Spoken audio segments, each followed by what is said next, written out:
نحمده ونصلي على رسوله الكريم أما بعد فأعوذ بالله من الشيطان الرجيم بسم الله الرحمن الرحيم وما أرسلنا من رسول إلا ليطاع بإذن الله صدق الله العظيم وبلغنا رسوله النبي الكريم ونحن على ذلك لمن الشاهدين والشاكرين والحمد لله رب العالمين اللهم صل على سيدنا محمد وعلى آل سيدنا محمد وبارك وسلم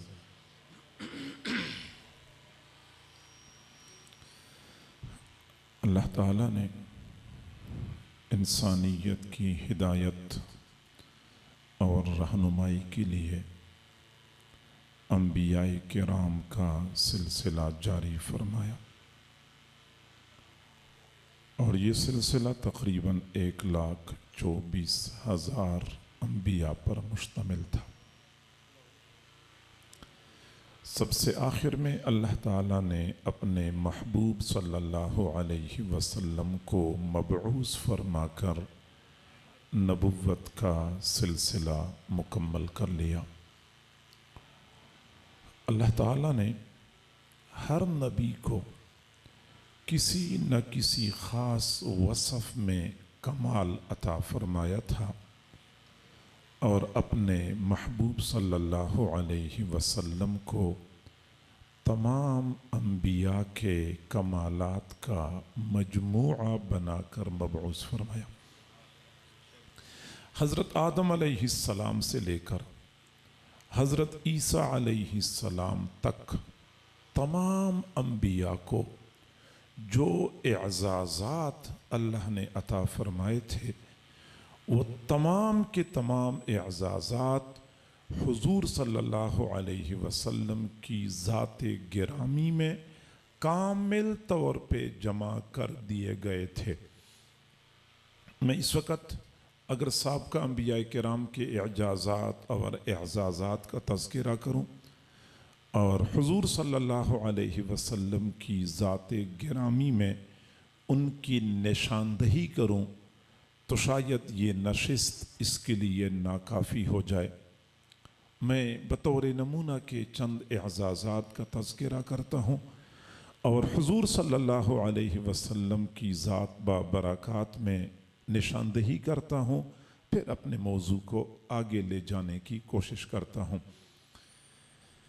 میرے بھائیو، حضرت آدم علی نبینا وعلیہ الصلاۃ والسلام کو جب زمین پہ اتارا گیا تو انہوں نے مکہ مکرمہ کی سرزمین پہ اللہ تعالیٰ کی عبادت کے لیے اللہ کا گھر بنانا چاہا۔ جب وہ گھر بنا رہے تھے تو اللہ تعالیٰ نے ان کو جنت سے ایک پتھر عطا فرمایا کہ اس کو میرے گھر میں بیت اللہ میں نصب کر دو۔ اس پتھر کے اندر دو خصوصیات تھیں، ایک تو یہ کہ وہ حد درجے کا سفید اور چمکدار تھا، دوسرا یہ کہ جب کوئی بندہ اس پتھر کو ہاتھ لگاتا تھا پتھر اس بندے کے گناہوں کو اپنے اندر جذب کر لیتا تھا اور اس بندے کو گناہوں سے پاک صاف کرتا تھا، لوگوں کے گناہوں کو اپنے اندر جذب کر کر کے وہ سفید چمکدار پتھر مکمل سیاہ ہو چکا ہے جو آج بیت اللہ شریف میں نصب ہے، جسے ہم حجر اسود کہتے ہیں۔ حجر اسود حجر الجنہ ہے، یہ جنت سے آیا ہوا پتھر ہے۔ اب بات سمجھ لیں کہ جب حضرت آدم علیہ السلام نے مکہ مکرمہ کی سرزمین پہ اللہ کی عبادت کے لیے گھر بنانا چاہا تو اللہ نے ان کو اس گھر میں نصب کرنے کے لیے حجر الجنہ عطا فرمایا۔ اور جب حضور صلی اللہ علیہ وسلم نے मदीना मुनव्वरा की सरजमीन पे अल्लाह की इबादत के लिए अल्लाह का घर बनाना चाहा, अल्लाह ताला ने सिर्फ हजरुल जन्ना अता नहीं फरमाया बल्कि पूरा की पूरा रियाजुल जन्ना अता फरमा दी। मा बैन मिंबरी व हुजरती रौज़तुम मिन रियाजिल जन्ना, मेरे मिंबर से लेके मेरे हुजरे तक ये पूरी जगह ये जन्नत का बागीचा है। अल्लाह ताला ने पूरा रियाजुल जन्ना अता फरमा दिया। दूसरी मर्तबा हज़रत इब्राहीम अलैहिस्सलाम बैतुल्लाह की तामीर फरमा रहे थे तो हज़रत इस्माईल अलैहिस्सलाम पत्थर पकड़ा रहे थे। इब्राहीम अलैहिस्सलाम दीवारों पे पत्थर रखकर दीवारों को ऊपर उठा रहे थे। व इज़ यरफ़अु इब्राहीमुल क़वाइद मिनल बैति व इस्माईल, दीवारें उठाते उठाते एक वक़्त वो आया कि हज़रत इब्राहीम अलैहिस्सलाम का हाथ दीवार तक पहुँचना मुश्किल हो रहा था। अल्लाह ताला ने हज़रत इब्राहीम अलैहिस्सलाम को एक पत्थर अता फरमाया कि इस पत्थर पे खड़े होकर आपने बैतुल्लाह की तामीर करनी है। उस पत्थर में दो खूबियाँ थीं। एक तो ये कि जब हज़रत इब्राहीम अलैहिस्सलाम पत्थर पे खड़े हो जाते थे फिर बैतुल्लाह की तामीर के लिए पत्थर से उतरना नहीं पड़ता था बल्कि पत्थर खुद हज़रत इब्राहीम अलैहिस्सलाम के नीचे चलना शुरू कर देता था। दूसरी खूबी ये थी कि जो जो दीवारें ऊपर को उठ रही थी पत्थर भी नीचे से बुलंद होता जा रहा था। आज भी उस पत्थर में हज़रत इब्राहीम अलैहिस्सलाम के कदमैन के निशानात सबत हैं। वो पत्थर मस्जिद हराम में नसब है जिसे हम मकाम इब्राहीम के नाम से याद करते हैं। अल्लाह ताला ने हज़रत इब्राहीम अलैहिस्सलाम को तो मकाम इब्राहीम अता फरमाया और जब अपने महबूब सल्लल्लाहु अलैहि वसल्लम को देने की बारी आई तो मकाम महमूद अता फरमा दिया। आसा अन यबअसका रब्बुका मकामम महमूदा, ये बात यकीनी है कि आपका रब आपको मकाम महमूद अता कर देगा।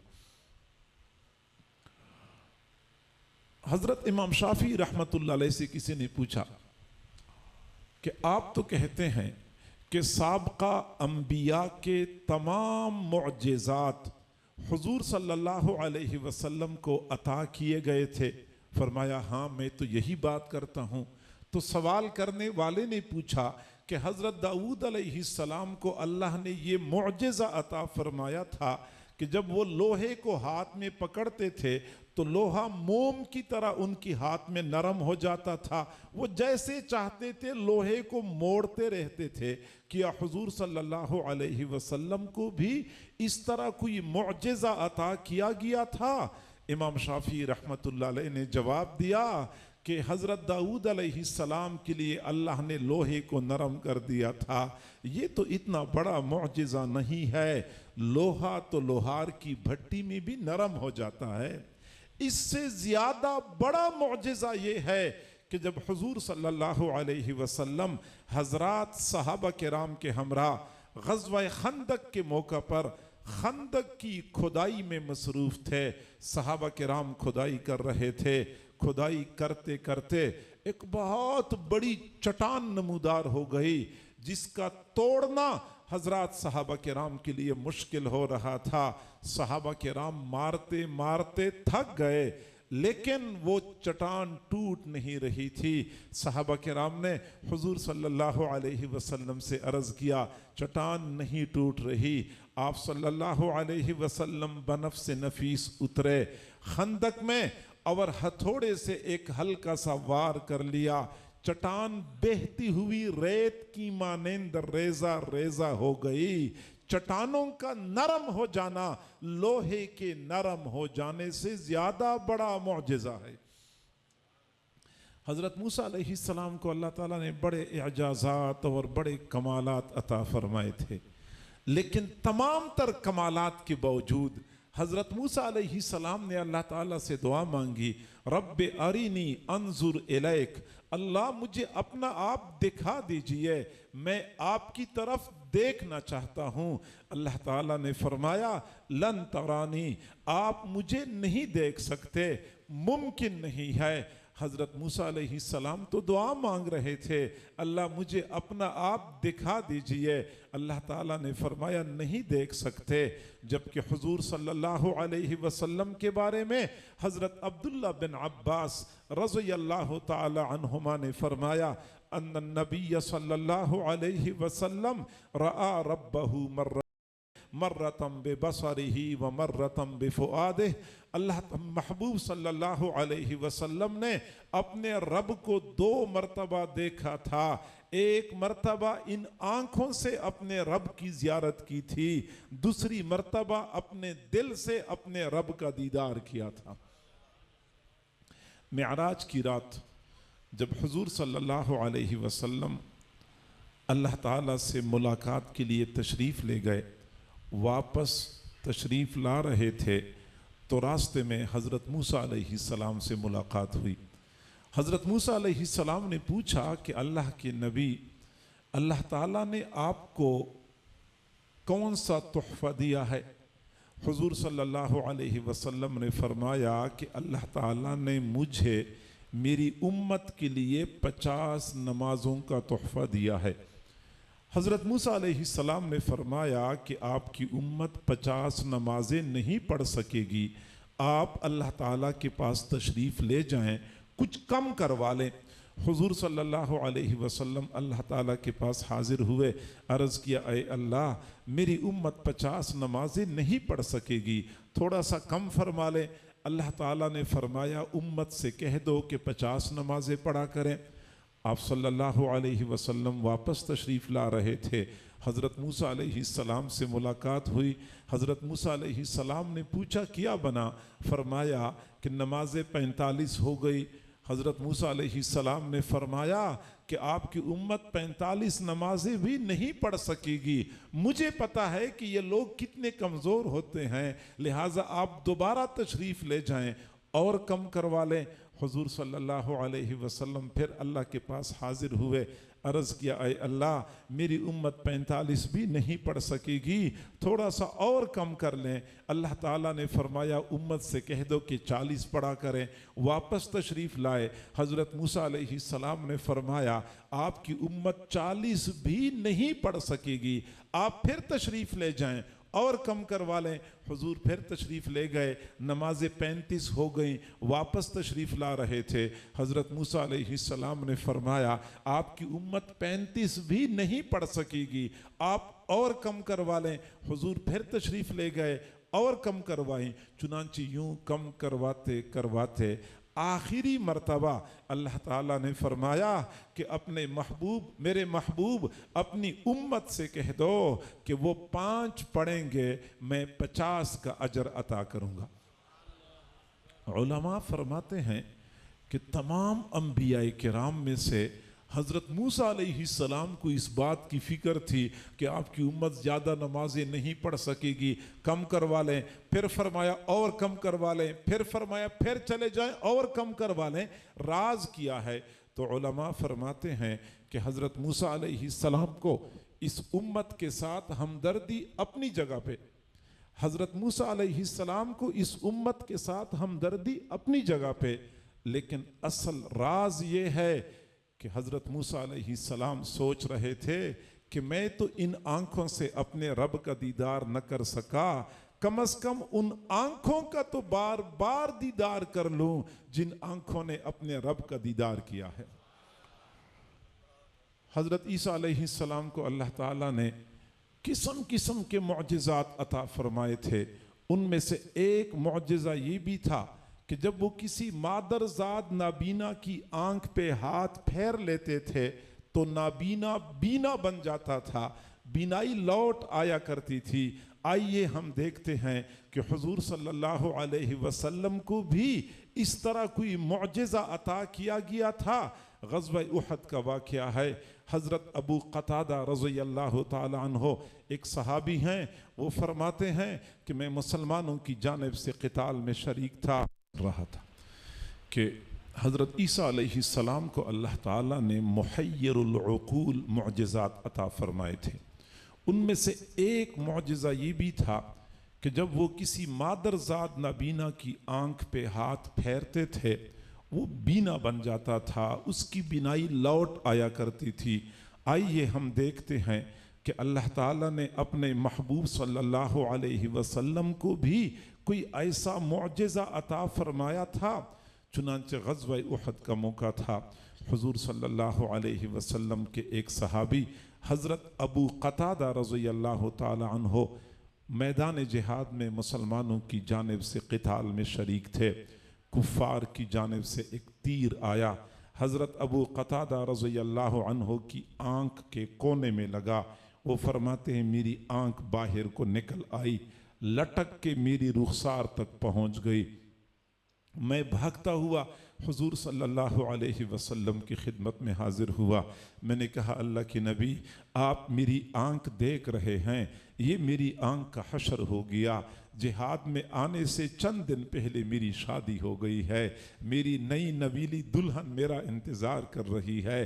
جب میں اس حال میں گھر میں جاؤں گا تو میری بیوی مجھ سے نفرت کرے گی، میں بڑا پریشان ہوں۔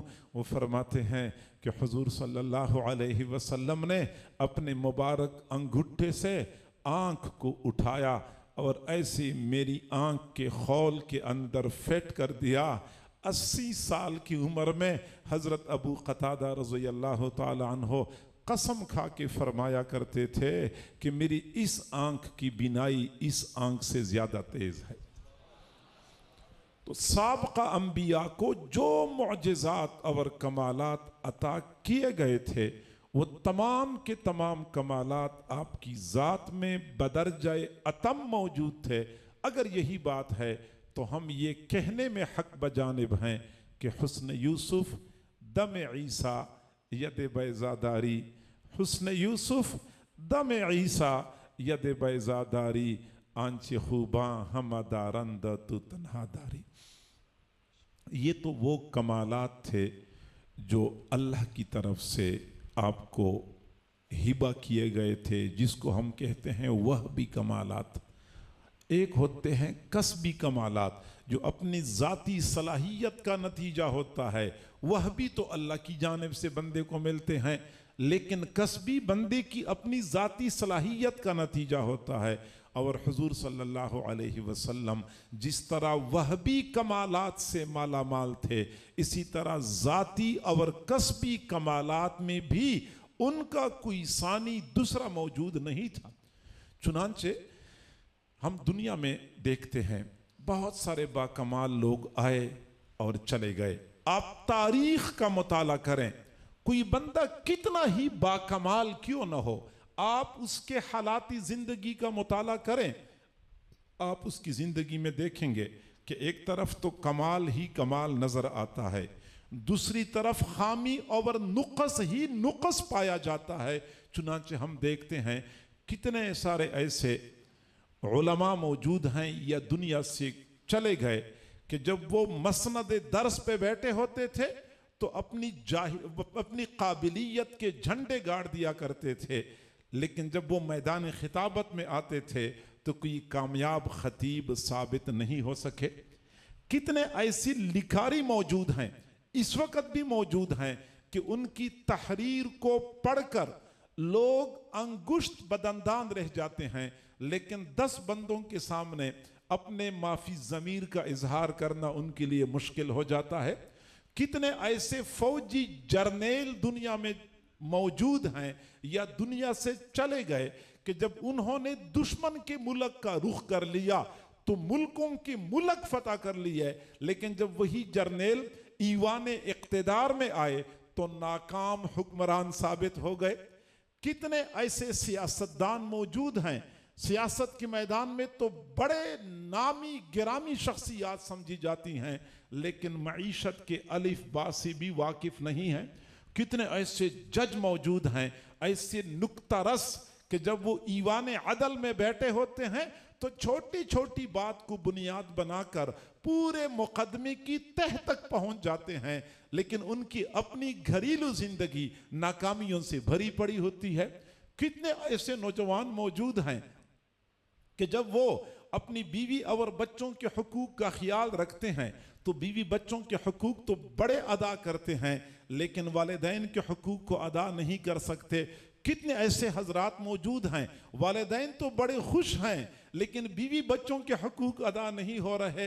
बीवी बच्चे खुश हैं तो बहन भाई नाराज हैं कि हमारी परवाह नहीं करता। एक तरफ से वो कोशिश करते हैं, दूसरी तरफ से खामी और नुक्स मौजूद होता है। कितने ऐसे लोग हैं जिनका बुढ़ापा तो बड़ा मासूम होता है लेकिन जवानी बहुत दागदार होती है, हाल तो बड़ा ताबनाक होता है लेकिन माजी अफसोसनाक होता है। अगर आपने किसी ऐसी शख्सियत को देखना है कि जो हर पहलू से कामिल और मुकम्मल है, तो मैं आपको दावत देता हूं, आइए मेरे महबूब सल्लल्लाहु अलैहि वसल्लम की जिंदगी के हर पहलू पर खुर्दबीन फिट कर दें, हर जाविये से बारीकी के साथ जायजा ले लें, आपको हर जानिब से कमाल ही कमाल नजर आएगा। खामी और नुक्स नाम के लिए कोई चीज मेरे महबूब की जिंदगी में मौजूद नहीं है। और यही वजह है कि जब कुरैश मक्का ने आप सल्लल्लाहु अलैहि वसल्लम से पूछा कि आपने नबूवत का दावा किया है तो आपकी नबूवत की दलील क्या है, आपकी नबूवत की दलील क्या है।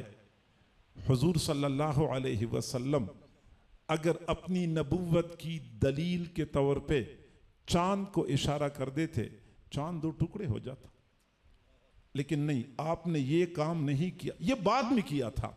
आप किसी पत्थर को इशारा कर देते, पत्थर कलमा पढ़ना शुरू कर देता, लेकिन ये बाद में हुआ। उस वक्त आपने ये मौजज़ा नहीं दिखाया।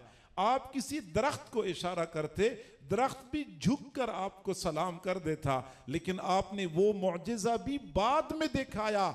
उस वक्त जब कुरैश मक्का ने कहा कि आपकी नबूवत की दलील क्या है, मेरे महबूब सल्लल्लाहु अलैहि वसल्लम ने खारजी मौजज़ात का तज़किरा नहीं फरमाया, इतनी सी बात फरमाई, फ़क़द लबिस्तु फ़ीकुम उमरम मिन क़ब्लिही अफ़ला तअक़िलून, मैंने तुम्हारे दरमियान अपनी ज़िंदगी गुजारी है, तुम फिर भी नहीं समझते। मेरा बचपन, मेरा लड़कपन, मेरी जवानी, मेरी पूरी ज़िंदगी तुम्हारे सामने खुली किताब की मानिंद मौजूद है। अगर मेरी ज़िंदगी में कोई ऐब मौजूद है, कोई बाल के बराबर खामी मौजूद है तो मुझे बता दो, और अगर एक बाल के बराबर भी कोई खामी नहीं है तो ऐसी बेऐब जिंदगी किसी नबी की हो सकती है। आपने अपनी जात सामने कर दी कि मेरी अपनी जात मेरी नबूवत की दलील है कामिल।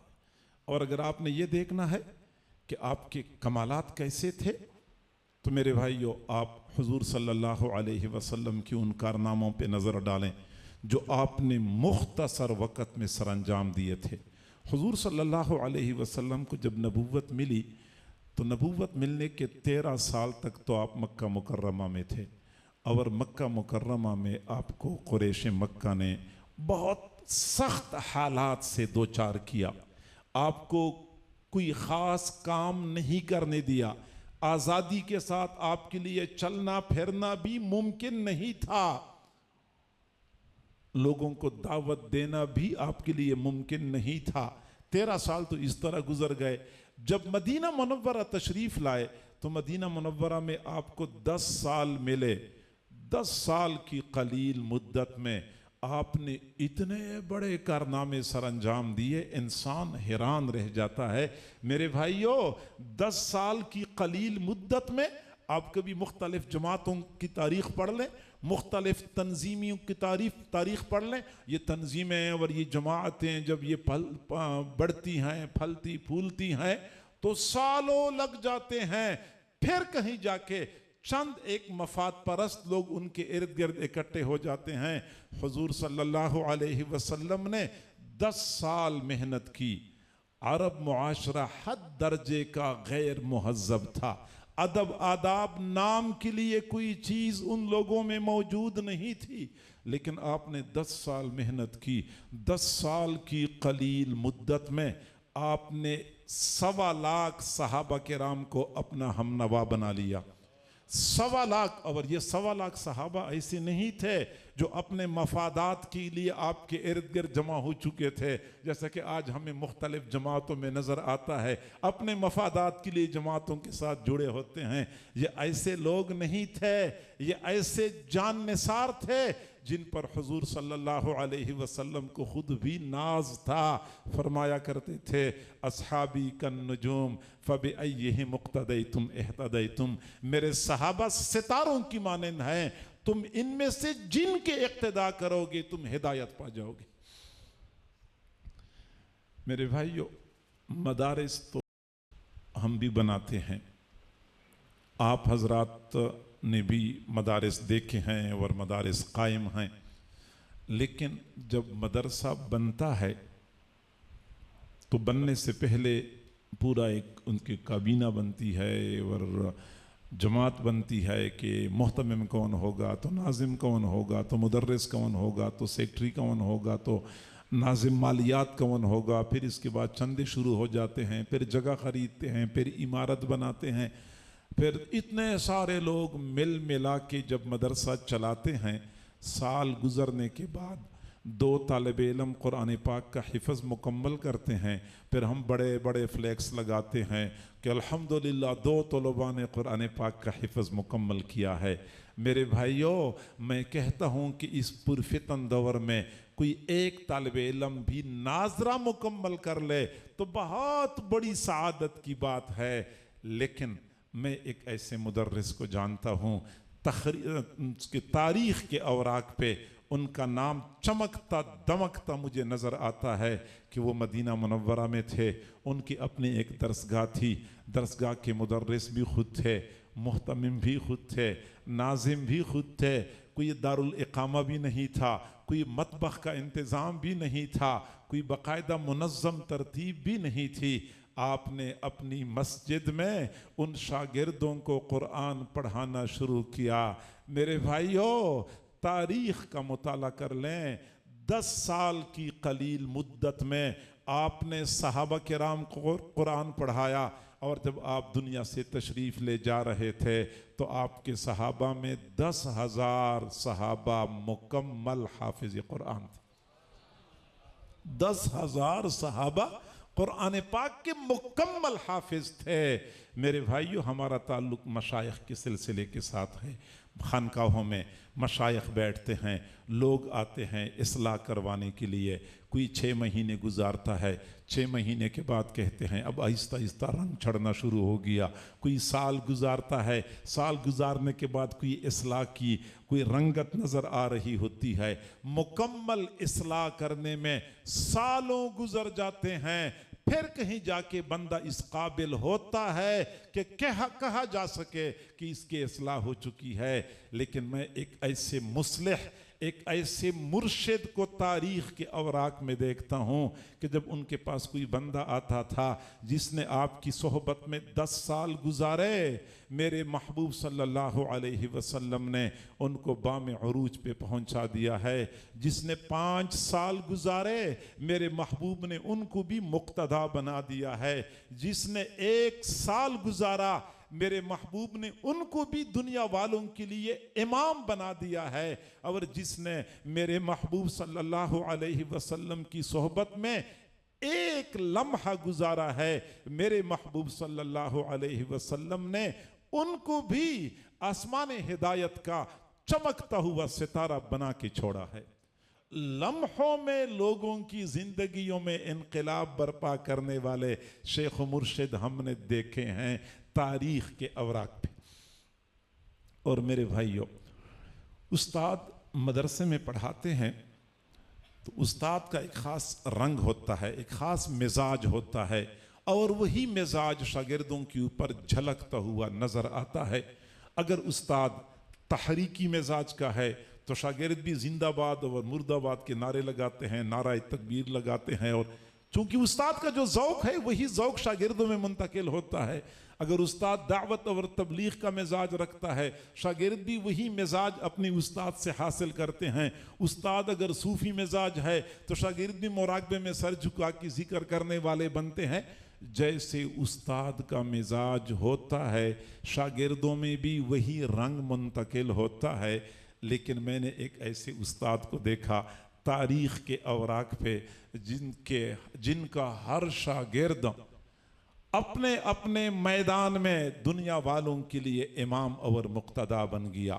شاگردوں نے مختلف محاذ سنبھالے، مختلف میدانوں میں کام کیا، اور جس میدان میں انہوں نے کام کیا ہے آج تک دنیا والے ان کے طریقہ کار سے رہنمائی حاصل کرتے ہیں. میرے محبوب صلی اللہ علیہ وسلم دنیا سے تشریف لے گئے. بعض صحابہ کرام نے درس اور تدریس کے میدان کو سنبھالا اور اپنی قابلیت کا ایسا سکہ جمایا کہ انسانی تاریخ ان کی نظیر پیش کرنے سے قاصر ہے.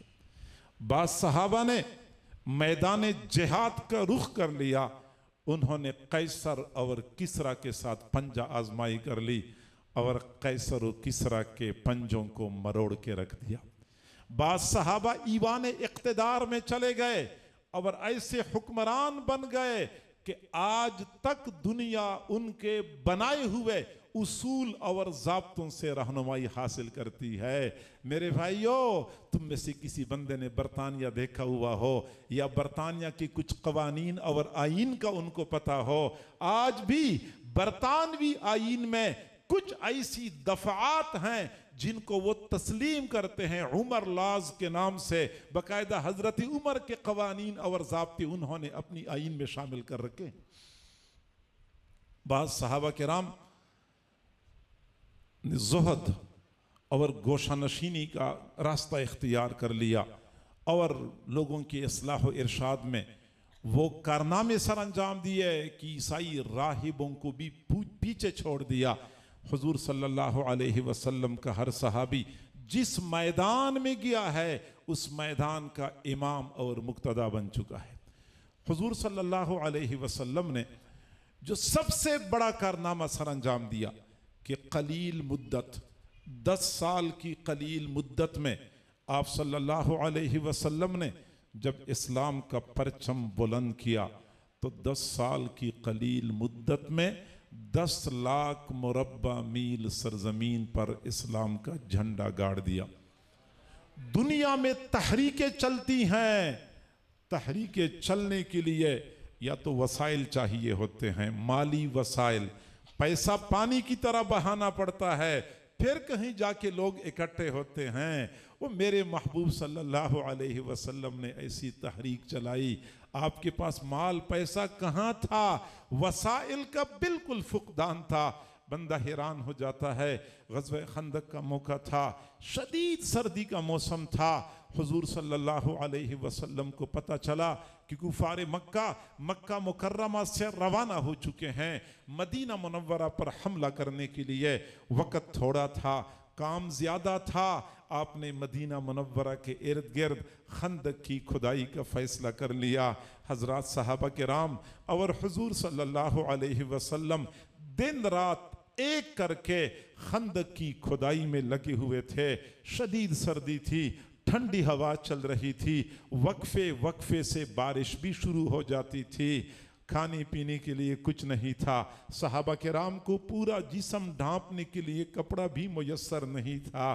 حضور صلی اللہ علیہ وسلم جب رات کے وقت ایسے باہر نکلتے تھے، صحابہ کرام خندق کی کھدائی میں لگے ہوتے تھے، آپ ایک آواز لگایا کرتے تھے، اللہم لا عیش الا عیش الآخرہ فاغفر الانصار والمہاجرہ.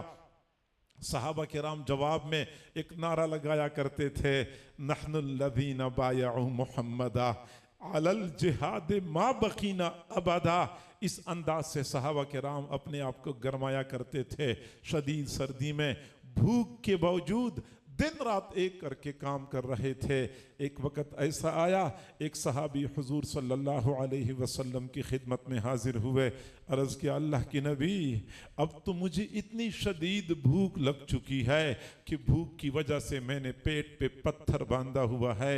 मेरे महबूब सल्लल्लाहु अलैहि वसल्लम ने चादर हटाई, फरमाया आपने एक पत्थर बांधा हुआ है, मैंने 2 पत्थर बांधे हुए हैं, मैंने 2 पत्थर बांधे हुए हैं।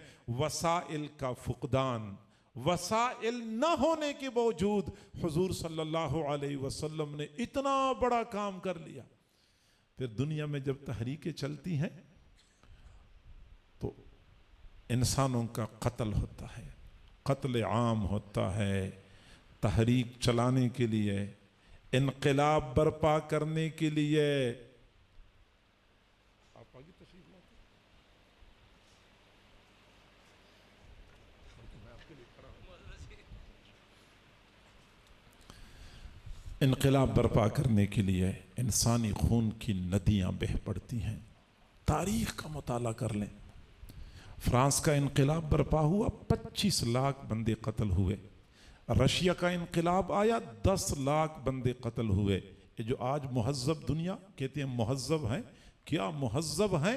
ये पहली जंगी अजीम लड़ी गई, 80 कितने साल हो गए, मेरे ख्याल में 80 साल हो गए हैं, 80-90 साल हो चुके हैं, बल्कि उससे ज़्यादा हुए हैं। जब पहली जंगी अजीम लड़ी गई उसमें बिला मुबालगा 64 लाख बंदे कत्ल हुए। दूसरी जंगी अजीम लड़ी गई, बिला मुबालगा 3.5 करोड़ बंदे कत्ल हुए। हमारा ये प्यारा मुल्क बना है, ये किसी ने हमें तोहफे में नहीं दिया, ये हमें किसी ने गिफ्ट नहीं किया है। इस मुल्क की बुनियादों में 10 लाख मुसलमानों का खून शामिल है। इनकलाबात आते हैं, तब्दीलियां आती हैं, इंसानी खून की नदियां बह पड़ती हैं। लेकिन मैंने एक ऐसा इनकलाब तारीख के औराक पे देखा, 10 साल की कलील मुद्दत में मेरे महबूब सल्लल्लाहु अलैहि वसल्लम ने 10 लाख मुरब्बा मील सरजमीन पे इस्लाम के झंडे गाड़ दिए।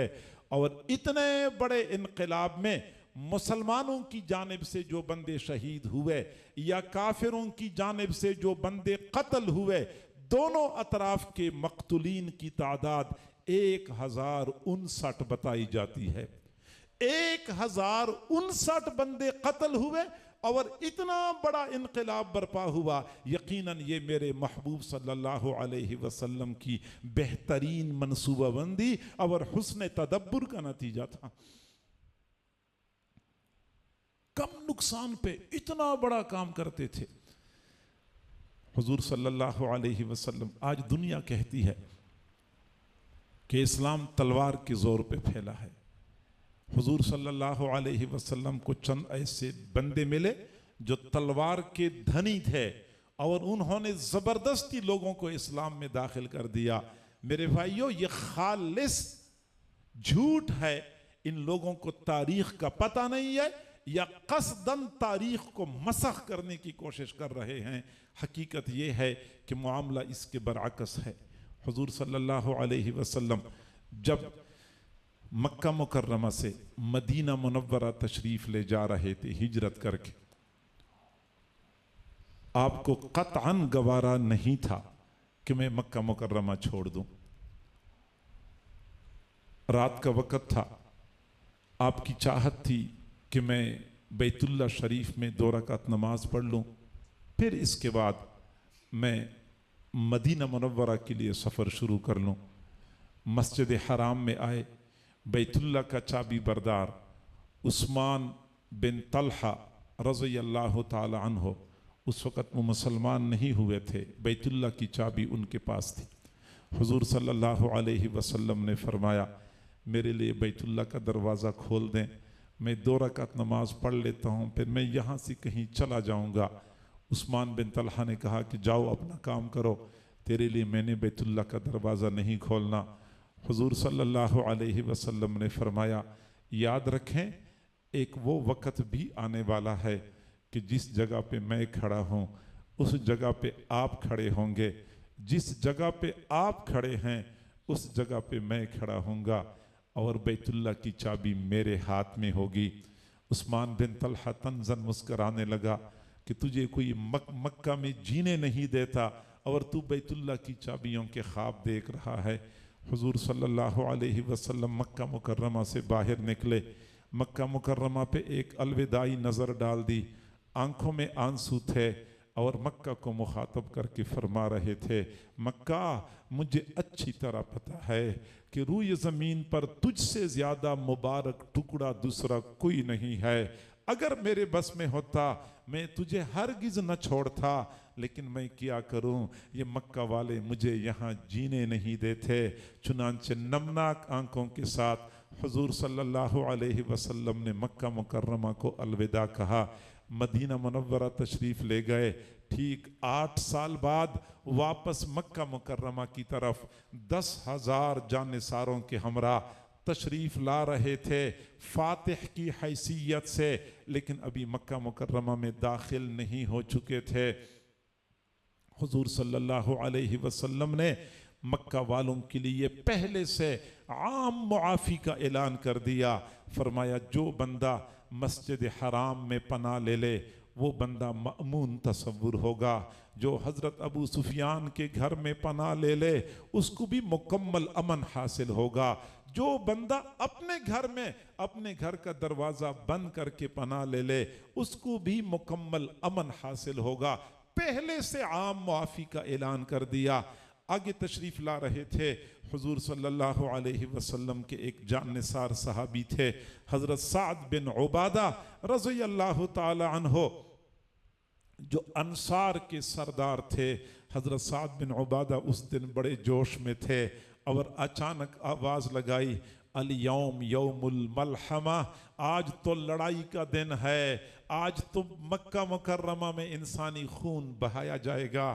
جب حضور صلی اللہ علیہ وسلم کو پتہ چلا، آپ نے فرمایا کذب سعد، سعد نے غلط بات کی ہے، بل الیوم یوم المرحمہ، آج تو رحم کرنے کا دن ہے، آج تو بیت اللہ کو عظمت کی چادر پہنائی جائے گی۔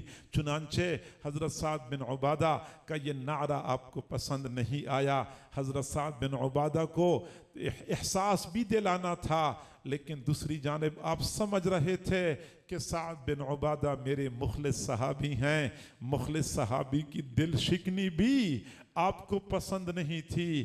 کمال درجی کی فراست اور دانائی حضور صلی اللہ علیہ وسلم کو عطا کی گئی تھی۔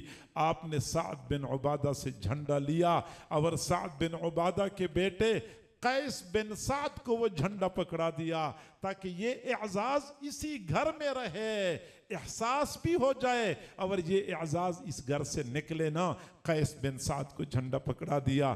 آگے جب مکہ مکرمہ کے قریب پہنچے، حضرت خالد بن ولید رضی اللہ تعالی عنہ کو فرمایا، خالد میں مکہ کے بالائی جانب سے داخل ہوتا ہوں، آپ نے مکہ کی نچلی جانب سے داخل ہونا ہے۔ جب ہم دونوں جانب سے داخل ہوں گے کفار مزاحمت نہیں کر سکیں گے، یوں انسانی خون نہیں بہے گا، کوئی قتل نہیں ہوگا۔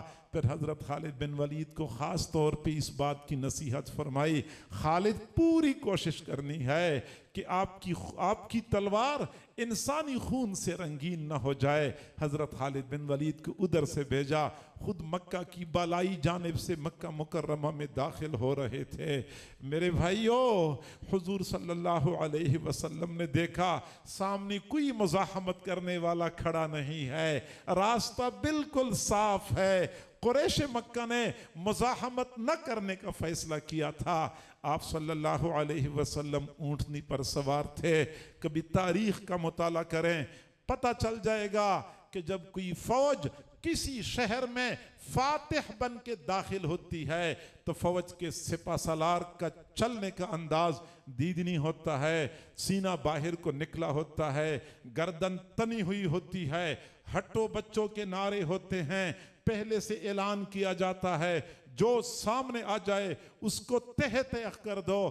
دنیا کے جرنیل اور سپہ سالار इस अंदाज से शहरों में फातिह बन के दाखिल होते हैं, लेकिन मैंने एक ऐसे फातिह को तारीख के औराक पे देखा जब वो मक्का मुकर्रमा में दाखिल हो रहे थे, मेरे महबूब सल्लल्लाहु अलैहि वसल्लम का सर मुबारक झुका हुआ था, ज़बान पे सूरतुल फतह की आयत की तिलावत जारी थी, इन्ना फतहना लका फतहम मुबीना। आपका सर मुबारक इतना झुका हुआ था, इतना झुका हुआ था कि ऊंटनी की पालान की लकड़ी के साथ आपकी पेशानी लग रही थी। इस कदर आजिज़ी के साथ आप मक्का मुकर्रमा में दाखिल हुए। आपने मक्का मुकर्रमा में अमन व अमान का जायज़ा लिया, हर तरफ सुकून था, कोई भी बंदा मुज़ाहमत के लिए तैयार नहीं था। इंतज़ार कर रहे थे कि हज़रत खालिद बिन वलीद उधर से आ रहे हैं, पता नहीं वो किस हाल में आएंगे। आप मस्जिद हराम के पास खड़े हज़रत खालिद बिन वलीद का रास्ता देख रहे थे। हज़रत खालिद बिन वलीद अपने साथियों के हमरा उधर से आ रहे थे। हुजूर सल्लल्लाहु अलैहि वसल्लम की सबसे पहली नज़र हज़रत खालिद बिन वलीद की तलवार पे पड़ गई जो रखून से रंगीन थी। हुजूर सल्लल्लाहु अलैहि वसल्लम ने फरमाया, अम्मा खालिदुन फ़क़द क़तला अहदन, ये जो खालिद नज़र आ रहा है लगता ये है किसी को कत्ल करके आ रहा है। खालिद बिन वलीद करीब आए, मेरे महबूब ने फरमाया, खालिद क्या हुआ? आपकी तलवार खून से सुर्ख नजर आ रही है। हजरत खालिद बिन वलीद रज़ियल्लाहु अन्हु ने अर्ज किया, अल्लाह के नबी, मैंने तो पूरी कोशिश कर ली कि मुझे तलवार न चलानी पड़े, कोई बंदा मेरी तलवार से कत्ल न हो जाए, लेकिन चंद सरफेरे नौजवान मेरे रास्ते में खड़े हो गए, मुझे जाने नहीं दे रहे थे। मैंने उनको बहुत कहा कि मुझे रास्ता दे दो, मैं तुम्हें कुछ नहीं कहता, लेकिन वो लोग रास्ता नहीं दे रहे थे। मुझे मजबूरन तलवार चलानी पड़ गई। 7 या 8 बंदे कत्ल हो गए। हुजूर सल्लल्लाहु अलैहि वसल्लम की मुबारक आंखों से मोटे मोटे आंसू गिरने लगे। फरमाया, जो अल्लाह को मंजूर होता है वो होके रहता है। मक्का मुकर्रमा जैसा शहर फतह हो गया, 7 या 8 बंदे कत्ल हो गए, उस पर भी आप सल्लल्लाहु अलैहि वसल्लम की मुबारक आंखों से आंसू जारी हो गए। जब आपने मस्जिद हराम में जाकर बैतुल्लाह में दाखिल होने का इरादा कर लिया, उस्मान बिन तलहा को देखा जिसके हाथ में बैतुल्लाह की चाबियां थीं, वो मस्जिद हराम के कोने में खड़े थे, हसरत और यास की तस्वीर बने हुए। उनको नजर आ रहा था कि आज से बैतुल्लाह की चाबी ली जाएगी, फिर ये चाबी दोबारा मुझे नहीं मिलेगी। हुजूर सल्लल्लाहु अलैहि वसल्लम बैतुल्लाह के दरवाजे के पास खड़े हुए, दाएं बाएं देखा, उस्मान बिन तलहा नजर आया। उस्मान बिन तलहा को इशारा किया, वो को मजबूरन आना पड़ गया। आगे चलता हुआ आया, हुजूर सल्लल्लाहु अलैहि वसल्लम ने फरमाया, उस्मान बैतुल्लाह की चाबी दे दो। उस्मान के हाथ कांप रहे थे, कांपते हाथों के साथ बैतुल्लाह की चाबी पकड़ा दी। उनको महसूस हो रहा था कि आज ये एजाज मुझसे छिन जाएगा। हुजूर सल्लल्लाहु अलैहि वसल्लम ने बैतुल्लाह का दरवाजा खुलवाया। आपने बैतुल्लाह के अंदर जाना था, किसको साथ ले जाए? हजरत अबू बकर चाह रहे थे कि मुझे बैतुल्लाह में साथ ले जाए। हजरत उमर की चाहत यही थी। हजरत उस्मान, हजरत अली भी हुजूर की तरफ देख रहे थे, शायद मुझे अपने साथ ले जाएं। हुजूर सल्लल्लाहु अलैहि वसल्लम ने अपने सहाबा में हजरत बिलाल को इशारा कर दिया जो गुलामी के दाग से दागदार थे। फिर हजरत उसामा बिन ज़ैद को इशारा कर दिया जो गुलामी के दाग से दागदार थे। मेरे महबूब ने दुनिया वालों को बताया कि जो दुनिया में गिरा पड़ा तबका होता है उसको बामी उरूज पे कैसे पहुंचाना होता है। हजरत बिलाल को साथ लिया, हजरत उसामा बिन ज़ैद को साथ लिया, अपने साथ बैतुल्लाह में लेके चले गए। वहां नमाज पढ़ी, लंबी दुआ मांगी। जब वापस तशरीफ लाए, बाहर निकले, आपके हाथ में बैतुल्लाह की चाबियां थीं। हजरत सहाबा के राम देख रहे थे। सहाबा के राम को अंदाजा था کہ یہ چابی دوبارہ کسی کو ملے گی. ہر کسی کے یہ خواہش تھی کہ بیت اللہ کی چابی مجھے مل جائے, بیت اللہ کا متولی میں بن جاؤں. حضرت ابوبکر صدیق بھی دیکھ رہے تھے شاید مجھ پہ نظر پڑ جائے, حضرت عمر بھی دیکھ رہے تھے شاید مجھے یہ سعادت حاصل ہو جائے. بڑے بڑے صحابہ کرام سر اٹھا اٹھا کے دیکھ رہے تھے شاید میری اوپر نظر پڑ جائے. آپ صلی اللہ علیہ وسلم نے دائیں بائیں دیکھا, وہی عثمان بن طلحہ دوبارہ مسجد حرام کے کونے میں کھڑے تھے اور ان کو یہ نظر آ رہا تھا کہ دوبارہ مجھے بیت اللہ کی چابیاں نہیں ملیں گی. آپ نے عثمان بن طلحہ کو بلایا, قریب آئے, کھڑے ہو گئے. میرے محبوب نے فرمایا عثمان آپ کو یاد ہے آج سے 8 سال پہلے اس مقام پہ میرے اور آپ کے درمیان کیا بات ہو چکی تھی. عثمان بن طلحہ جواب دینے کے قابل بھی نہیں تھا, سر نیچے کو جھکا ہوا تھا, اوپر نگاہ نہیں اٹھا سکتے تھے. حضور صلی اللہ علیہ وسلم نے فرمایا عثمان میں وہ نہیں کرتا جو آپ نے میرے ساتھ کیا تھا, میں بیت اللہ کی چابی آپ کو واپس پکڑا رہا ہوں, یہ آپ کے پاس رہے گی. آپ نہیں ہوں گے تو آپ کی اولادوں کے پاس رہے گی, اولاد نہیں ہوگی تو اولادوں کے پاس رہے گی. قیامت کی صبح تک یہ چابی آپ کے خاندان میں چلے گی. کوئی بھی بندہ چھیننے کی کوشش کرے گا وہ اللہ اور رسول کے ہاں ظالم تصور ہوگا. آج تک عثمان بن طلحہ کے خاندان میں وہی چابی چلی آ رہی ہے. قریش مکہ سارے کے سارے مسجد حرام میں کھڑے تھے, سر جھکے ہوئے تھے, سوچ رہے تھے کہ ہمارے بارے میں کیا فیصلہ ہوگا. بڑے بڑے سردار کھڑے تھے, کیا فیصلہ ہوگا.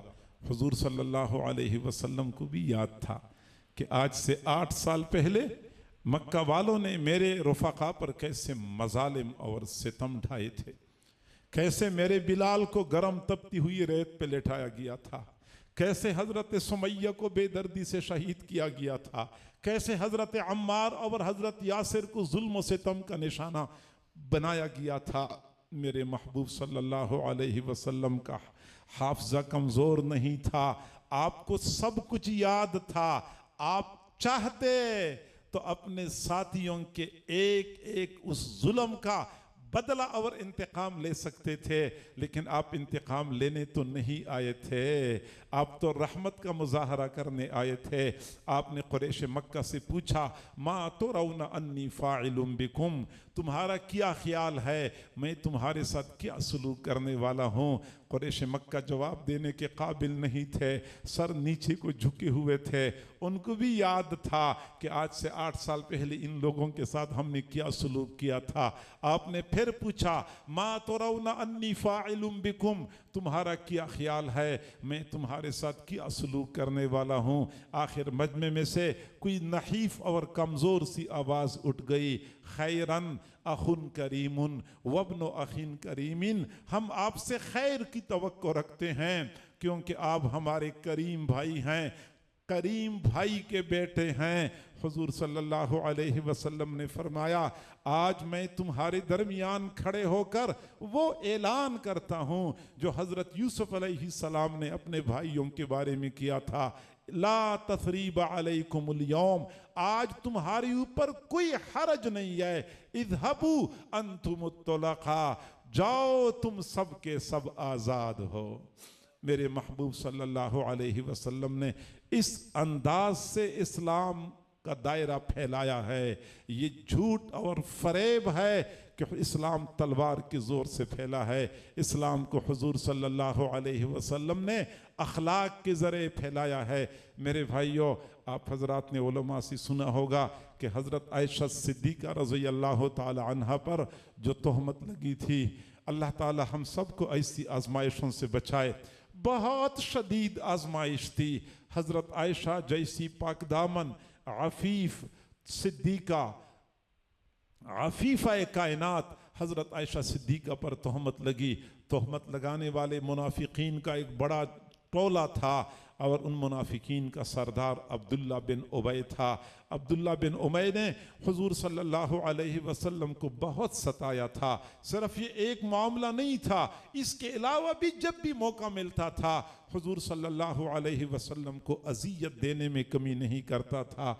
लेकिन वही अब्दुल्ला बिन उबय जब मुर्दार हो रहा था, अब्दुल्ला बिन उबय के एक बेटे थे, मुखलिस सहाबी थे, अब्दुल्ला बिन अब्दिल्ला, वो हुजूर सल्लल्लाहु अलैहि वसल्लम की खिदमत में हाजिर हुए।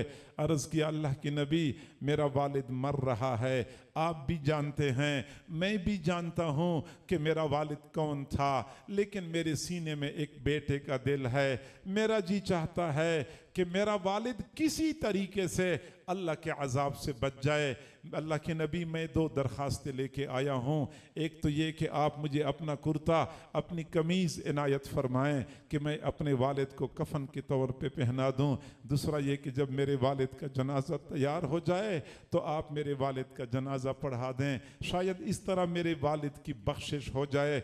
हुजूर सल्लल्लाहु अलैहि वसल्लम ने उसी वक़्त अपना कुर्ता इनायत फरमाया कि अपने वालिद को कफन के तौर पे पहना दो, और जब जनाजा तैयार हो जाए तो मुझे इत्तला दे दो, मैं जनाजा पढ़ाने के लिए आ जाऊंगा।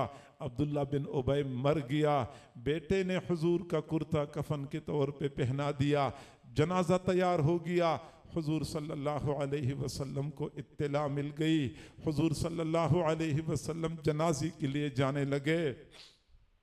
हज़रत उमर रज़ियल्लाहु ताला अन्हु फरमाते हैं कि जब मैंने देखा कि हुजूर सल्लल्लाहु अलैहि वसल्लम जनाजा पढ़ाने के लिए जा रहे हैं तो मुझसे बर्दाश्त न हो सका। मैंने हुजूर सल्लल्लाहु अलैहि वसल्लम का दामन पकड़ लिया। मैंने कहा, अल्लाह की नबी, आप कहाँ जा रहे हैं? हुजूर ने मेरी तरफ देखा, फरमाया, अब्दुल्ला बिन उबय का जनाजा पढ़ाने के लिए जा रहा हूँ। मैंने कहा, अल्लाह की नबी, आपको पता नहीं है कि अब्दुल्ला बिन उबय ने फ़लाँ वक़्त में क्या बात की थी, और फ़लाँ वक़्त में क्या बात की थी, और फ़लाँ वक़्त में क्या बात की थी? हुजूर सल्लल्लाहु अलैहि वसल्लम ने फरमाया, जी हाँ उमर, मुझे याद है, लेकिन मैं फिर भी जनाजा पढ़ाऊंगा। हज़रत उमर रज़ियल्लाहु ताला अन्हु फरमाते हैं, मुझे बर्दाश्त नहीं हो रहा था कि जिस अब्दुल्ला बिन उबय ने हज़रत आयशा सिद्दीक़ा पर तोहमत लगाई थी, हुजूर उसका जनाजा पढ़ाएंगे। मैंने कहा, नहीं अल्लाह के नबी, आपने जनाजा नहीं पढ़ाना, उसकी मग़फ़िरत वैसी भी नहीं होनी, तो आप क्यों जनाजा पढ़ाते हैं? फरमाते हैं, हुजूर सल्लल्लाहु अलैहि वसल्लम मुस्कराए, फरमाया, दानी उमर, दानी उमर, उमर मुझे छोड़ दो, मुझे छोड़ दो, मुझे जनाजा पढ़ाने दो, मैं अब्दुल्ला बिन उबय का जनाजा पढ़ाता हूँ। अब्दुल्ला बिन उबय की बख्शिश होनी है या नहीं होनी, मुझे इस बात का यकीन है कि जब मैं उसका जनाजा पढ़ाऊंगा उसके ख़ानदान के 1000 लोग मुसलमान हो जाएंगे। फिर हुजूर सल्लल्लाहु अलैहि वसल्लम आगे बढ़े, अब्दुल्ला बिन उबय का जनाजा पढ़ाया। अब्दुल्ला बिन उबय को कब्र में उतारा गया। अभी उसके लहद के ऊपर अभी वो पत्थर की सलेटें नहीं रखी गई थी। हुजूर सल्लल्लाहु अलैहि वसल्लम कब्र के पास पहुंचे, खुद कब्र में उतर गए, कब्र में दोजानों बैठ गए। अब्दुल्ला बिन उबय की लाश को उठाया, अपने मुबारक घुटनों पे रखा, फिर अपने मुंह मुबारक से लुआब निकाला और अब्दुल्ला बिन उबय के मुंह में डाला। इस अंदाज से हुजूर सल्लल्लाहु अलैहि वसल्लम ने वुसअत ज़र्फ़ी का मुज़ाहरा फरमाया। अब्दुल्ला बिन उबय को तो दफन कर लिया गया। तारीख़ के औराक में लिखा हुआ कि अब्दुल्ला बिन उबय के ख़ानदान के 1000 से ज़्यादा बंदे मुसलमान हो गए। जब उन्होंने ये मंजर देख लिया तो पहले अगरचे वो निफाक में थे, लेकिन सच्चे और मुखलिस सहाबा बन गए।